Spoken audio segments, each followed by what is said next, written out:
Նոր ձևավորվող ազգային ժողովում առաջին լուրջ քաղաքական դիմադրությունը լինելու է խորհրդարանի ղեկավար մարմինների ձևավորման շուրջ։ Խոսքը մշտական հանձնաժողովների նախագահների, ինչպես նաև ազգային ժողովի ղեկավար պաշտոնների բաշխման մասին է։ Արմրու լրատվականն ուսումնասիրել է շատերի համար անհասկանալի մեթոդը, թե ինչ սկզբունքով են որոշվում, թե որ քաղաքական ուժը քանի հանձնաժողովի նախագահի պաշտոն կարող է ստանալ նոր խորհրդարանում։ Իրականում այդ բաշխումը կատարվում է ոչ թե քաղաքական պայմանավորվածությամբ, այլ դոնթի համամասնական մեթոդով, որը սահմանված է խորհրդարանական պաշտոնների համամասնական բաշխման համար։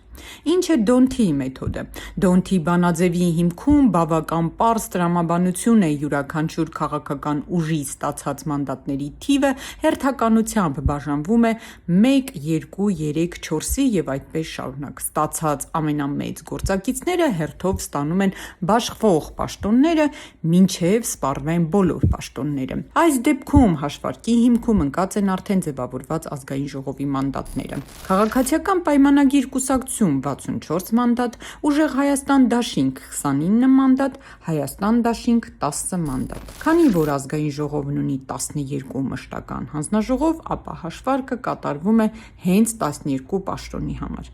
Դոնթի հաշվարկը հետևյալ կերպ է իրականացվում։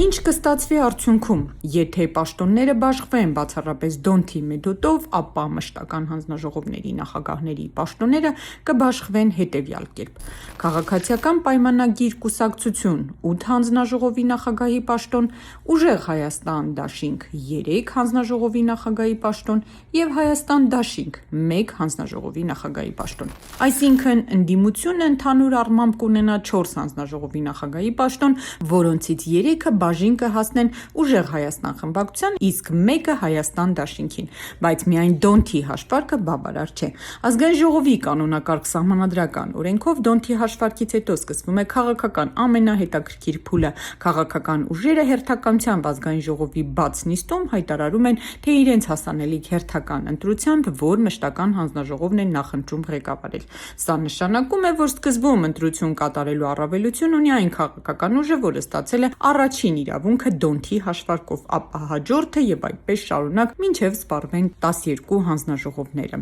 Այստեղ արդեն սկսվում է քաղաքական հրապարակային բանակցությունները, որի սկիզբը տալու է ՔՊ-ն, քանի որ ունի շատ ձայներ։ Որևէ քաղաքական ուժ կարող է նախընտրել օրինակ պաշտպանության և անվտանգության, պետական և իրավական, արտաքին հարաբերություններ կամ ֆինանսավարկային և բյուջետային հարցերի հանձնաժողովները, որոնք ավանդաբար համարվում են ամենաազդեցիկներիցը։ Մյուսները կարող են առաջնահերթ համարել տնտեսական, մարդու իրավունքների պաշտպանություն, գիտություն, կրթություն, մշակույթ, սփյուռք, երիտասարդության և սպորտի կամ այլ հանձնաժողովներ։ Այդ պատճառով, մինչև քաղաքական ուժերը չհայտարարեն իրենց ընտրության մասին, հնարավոր չէ կանխատեսել, թե կոնկրետ որ հանձնաժողովը կհայտնվի որ խմբակցության ղեկավարության ներքո։ Թեժ քաղաքական պայքարը դեռ առջևում է։ Ժողովուրդ օրաթերթի տեղեկություններով հենց հանձնաժողովների նախագահների և ազգային ժողովի փոխնախագահի պաշտոնների շուրջ են սպասվում առաջին լուրջ քաղաքական բախումները նոր խորհրդարանում։ Բանն այն է, որ 2021 թվականի ընտրություններից հետո ընդդիմության թեկնածուներին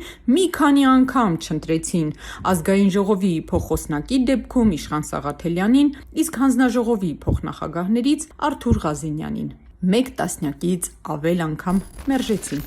Այսպիսով, թեև դոնթի բանաձևը հստակ որոշում է յուրաքանչյուր քաղաքական ուժի բաժին հասնող պաշտոնների քանակը, բայց ՔՊ-ն կարճ ժամանակ հետո կարող է գահընկեց անել բոլոր ընդդիմադիրներին և միահեծան կառավարել ժողովրդավարական երկրի պառլամենտը, ինչպիսին այսօր է ՔՊ խորհրդարանը։